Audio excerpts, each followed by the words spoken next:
Hola a todos, bienvenidos a una nueva edición en este canal Monitor Político, donde vamos precisamente a monitorear la política de nuestra región, la política de América Latina, pero más allá de lo estrictamente político, vamos a analizar y a entender cómo eso afecta las vidas nacionales de nuestros países en América Latina, en Hispanoamérica, mejor dicho. La región, sin duda alguna, está girando a la derecha. ¿Esto es bueno? ¿Esto es malo? ¿Qué efectos tiene? ¿En qué países? ¿Quiénes están haciéndolo? ¿Quiénes podrían hacerlo? ¿Cómo van las tendencias? Aquí lo vamos a analizar. América Latina históricamente ha sido una región en la que la izquierda ha tenido un predominio muy importante porque ha penetrado y ha cooptado las bases del sindicalismo, las bases culturales, sociales, también financieras y sobre todo académicas de las naciones. Ha establecido importantes influencias y canales de comunicación en las instituciones, tanto académicas como las instituciones de la sociedad civil en los países de Hispanoamérica, desde México hasta la Patagonia, de México a Argentina, y esto por supuesto ha creado innumerables ciclos políticos y eras en las que la izquierda no ha tenido sus mejores momentos, ha fracasado rotundamente, otros en los que de alguna manera pudo generar cierta gestión pública, pero el balance en general es que el balance de la izquierda en la región demuestra que el socialismo es un proyecto totalmente fracasado. Sin embargo, la derecha, con sus bemoles y sus errores, surge como el proyecto que promete un futuro nuevo para América Latina y que los sistemas en nuestros estados-nación cambien para mejor y para prometer lo que de alguna manera el socialismo llegó a prometer en América Latina, y es la libertad. Pero si bien ellos prometieron una libertad que básicamente es una libertad tutelada por el Estado, la derecha, al menos la derecha regional, promete una libertad con base en los principios del liberalismo y del libre mercado, y que por supuesto generan o prometen beneficios para lo que es la base del individualismo y no del colectivismo, que sí es algo que pregona tanto la izquierda. Ahora, desde Venezuela hasta Argentina, América del Sur específicamente, o Sudamérica, como se le quiera decir, está dando importantes cambios, está dando importantes giros,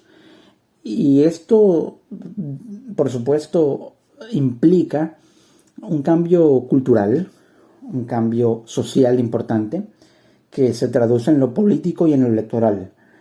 Vemos que el mapa de la región, el mapa político de Sudamérica, está 50-50, en este momento está dividido, pero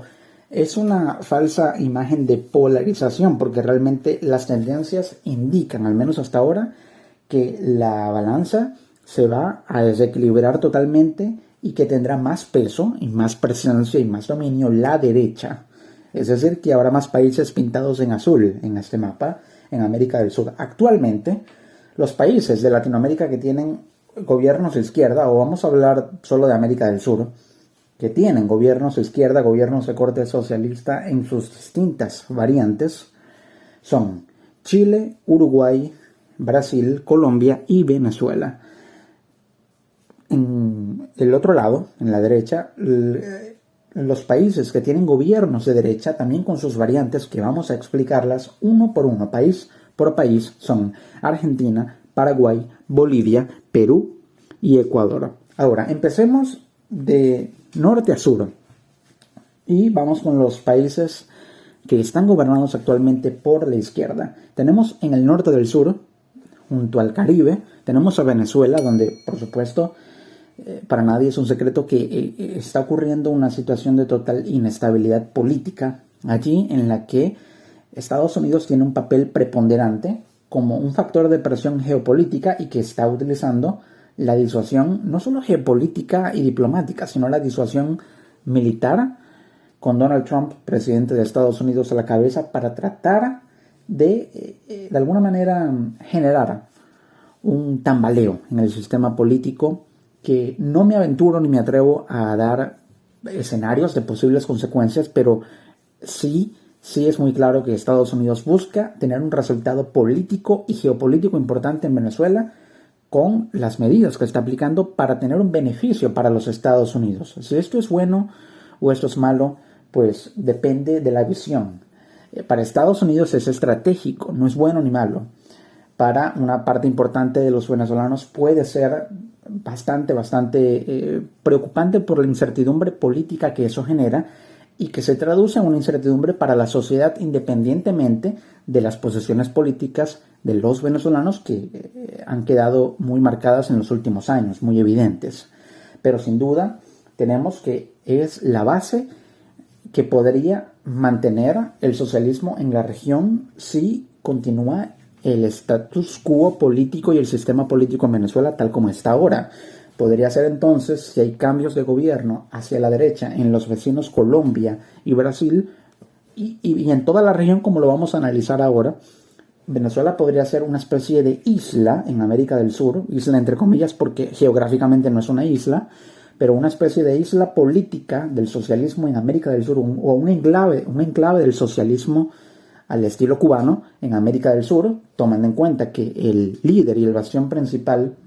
del socialismo comunismo latinoamericano es Cuba, esa isla en el norte del Caribe, lejana a América del Sur, pero que ha sin duda alguna movido los hilos de la política de la izquierda en América del Sur históricamente y Venezuela, por supuesto, como base de operaciones. Ahora, tengamos en cuenta que, bueno, así está la situación en Venezuela y nos vamos a la vecina Colombia, donde actualmente el gobierno de Gustavo Petro ha demostrado que su proyecto y su agenda ha fracasado totalmente, ha fracasado rotundamente. Llegó Petro en agosto de 2022 al poder en Colombia, prometiendo ser ese factor disruptivo en la política colombiana para romper con una hegemonía y un status quo de prácticamente más de 100 años,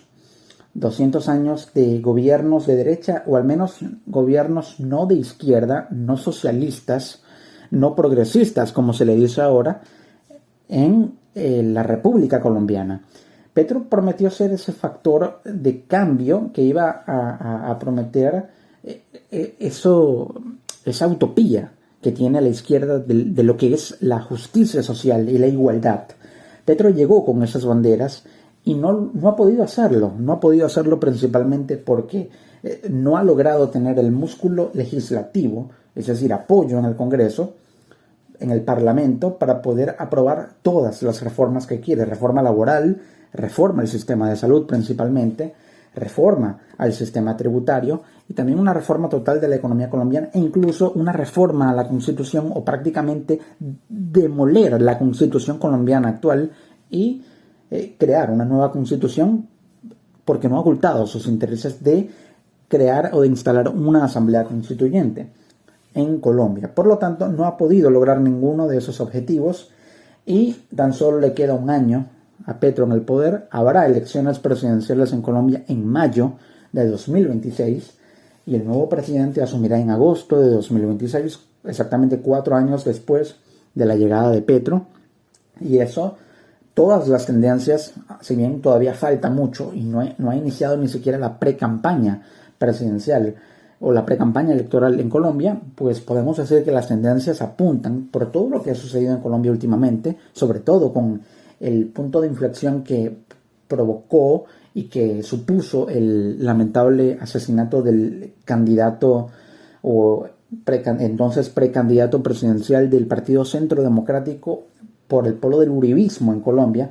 el senador Miguel Uribe Turbay. Eso, por supuesto, cambió, por supuesto, el tablero en Colombia y ahora deja a la derecha colombiana con posiciones divididas internamente, pero con un objetivo claro de desplazar a la izquierda del poder, recuperar el poder y mantener esas visiones de libre mercado y de menos control estatal, sin reformas de corte socialista como las promete Petro y que han creado incertidumbre incluso en las inversiones,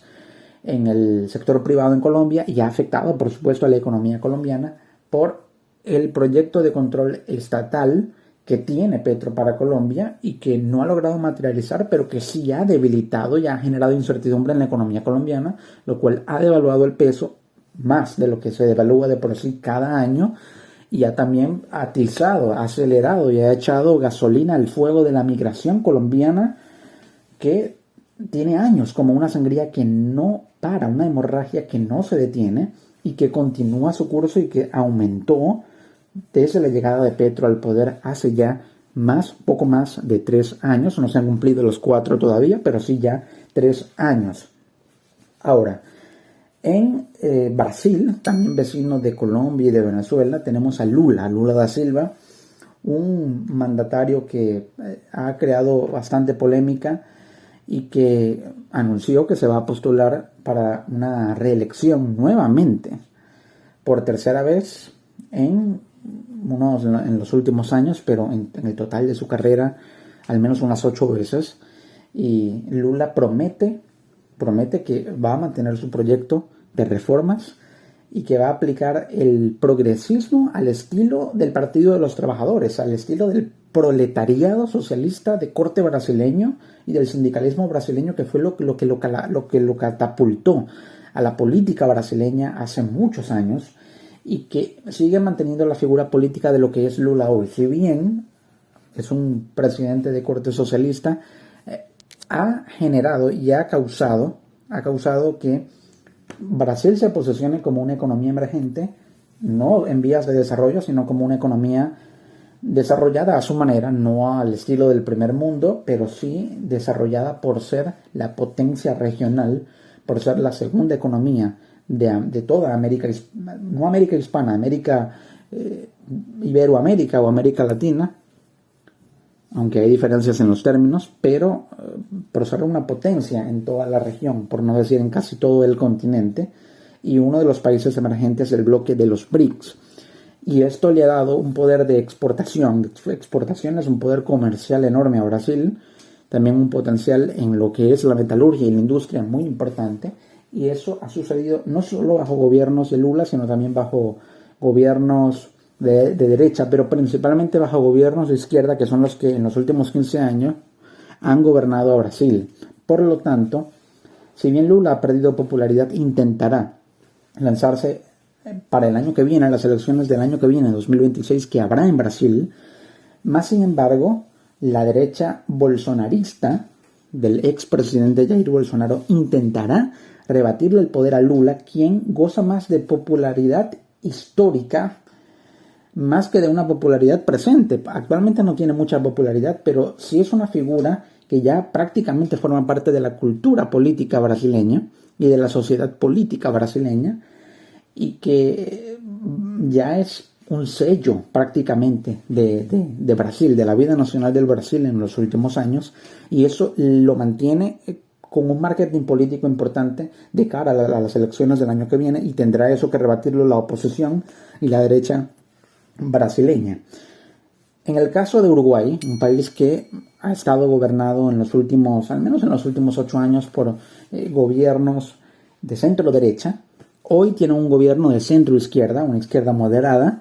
con Yamandu Orsi al frente, y que se ha mantenido prácticamente inamovible en las políticas de Estado de Uruguay, política exterior, pero también política interna,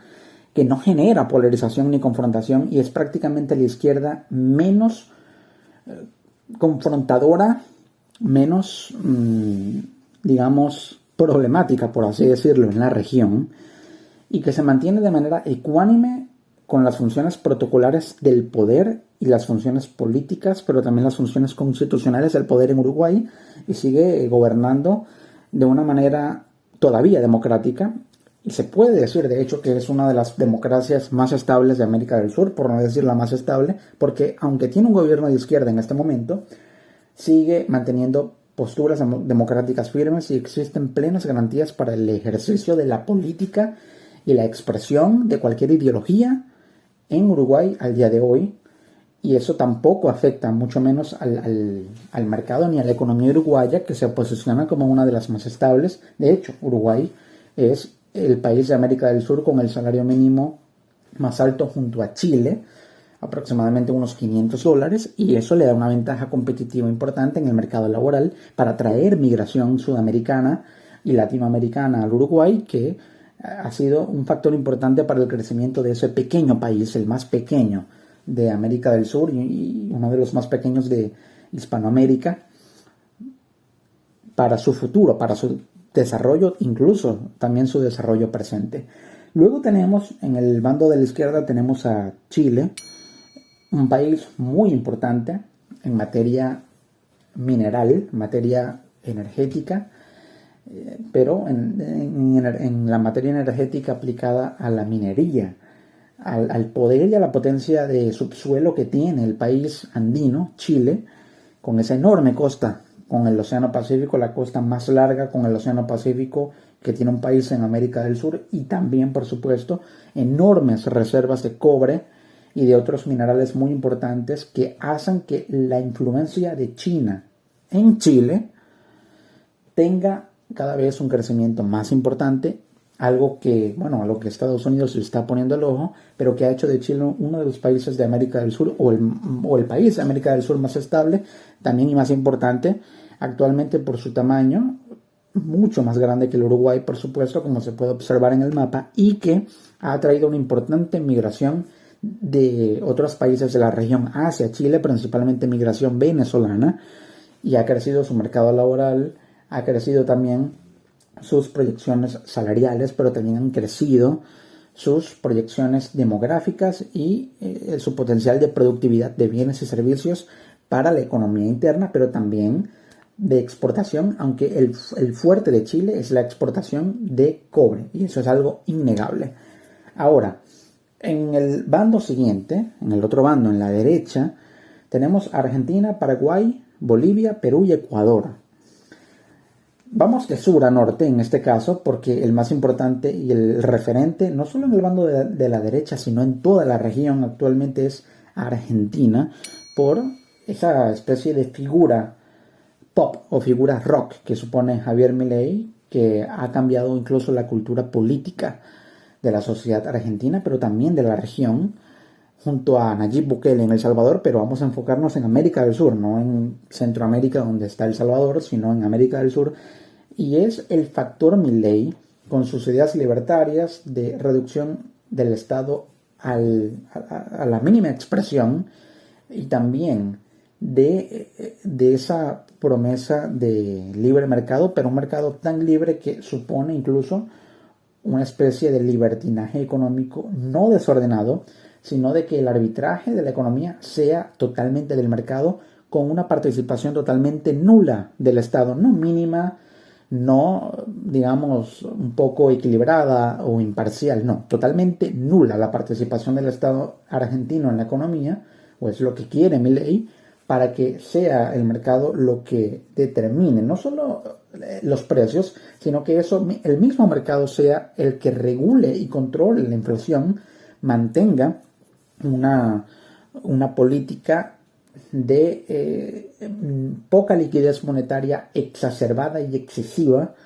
que aumente la demanda de dólares, pero con una oferta bien equiparada,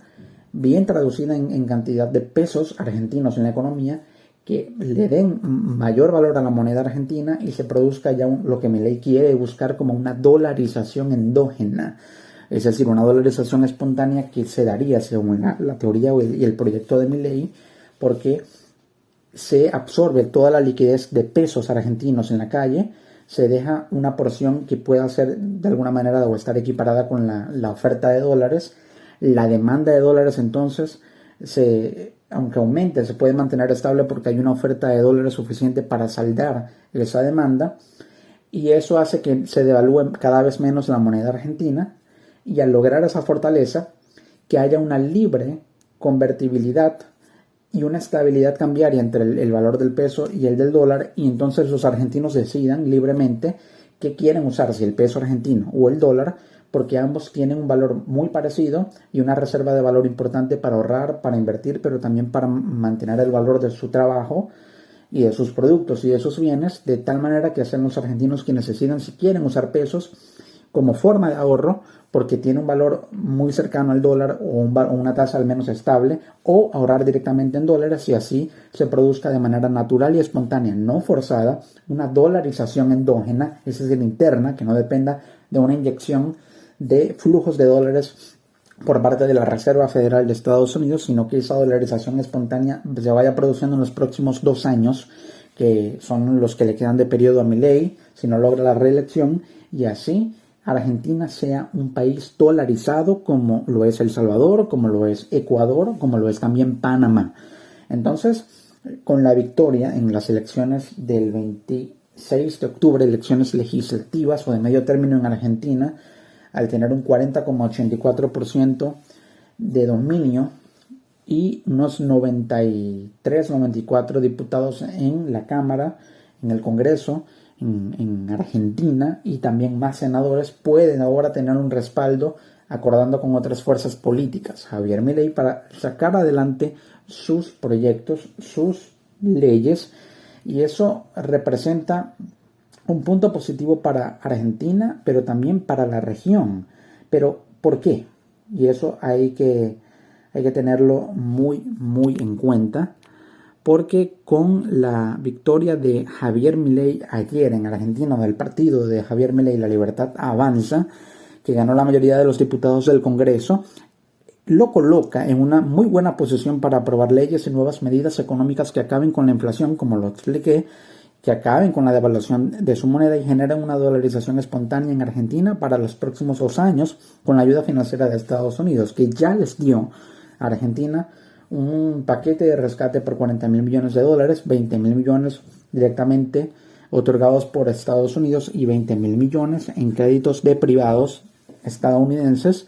Y así, entonces, con esta victoria, el economista libertario tendrá la posibilidad de convertir a la nación argentina en el país más económicamente libre y más capitalista de América Latina. Este efecto político, tengamos en cuenta, podría causar una ola expansiva en su vecino Chile, donde, recordemos, habrá elecciones presidenciales el 16 de noviembre de 2025, es decir, en menos de un mes, y allí en Chile también se apunta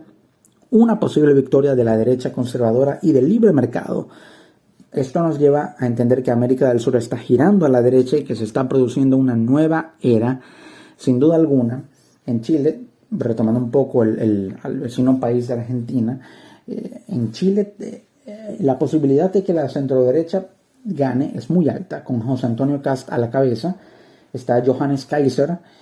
como factor representativo de lo que los medios de izquierda llaman la ultraderecha, pero es una derecha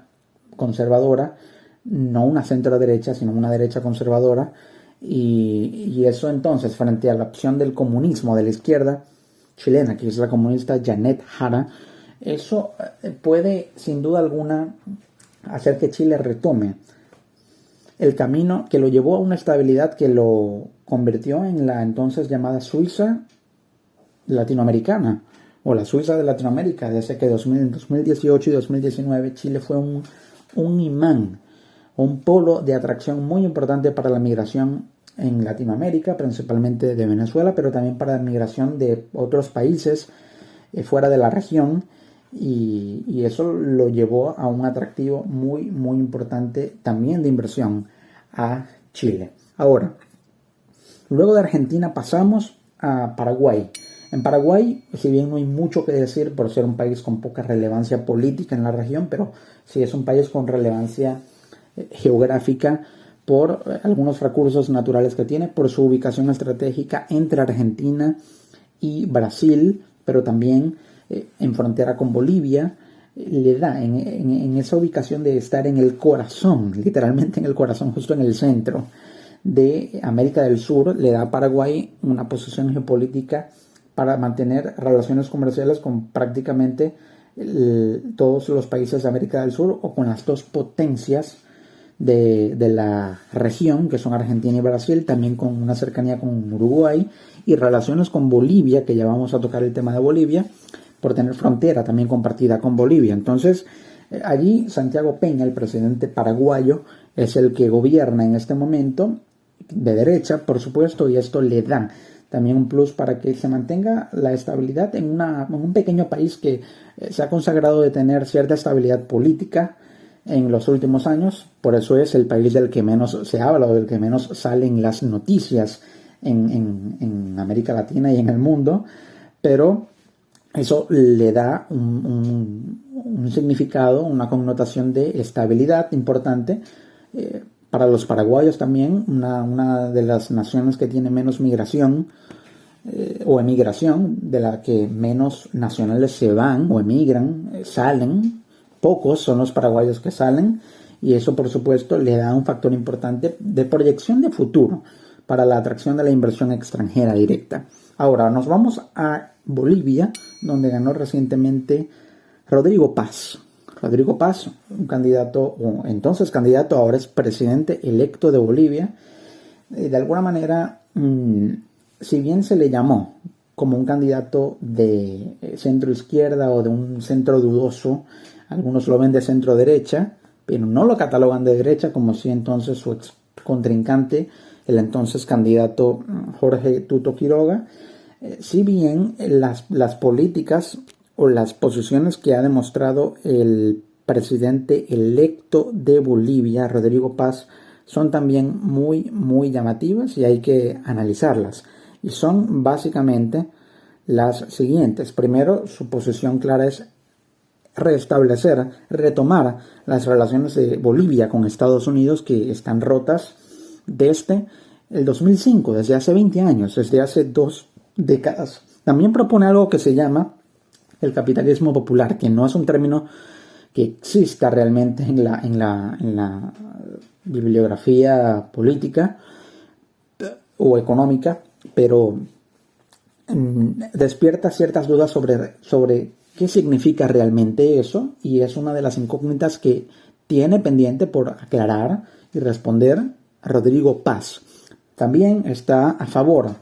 de la causa democrática en Venezuela y del retorno de la democracia en Venezuela, y es algo muy importante porque demuestra que mantendrá a Bolivia en una especie de posición no tan neutral, pero tampoco tan alejada de lo que son los conflictos y los problemas de la región,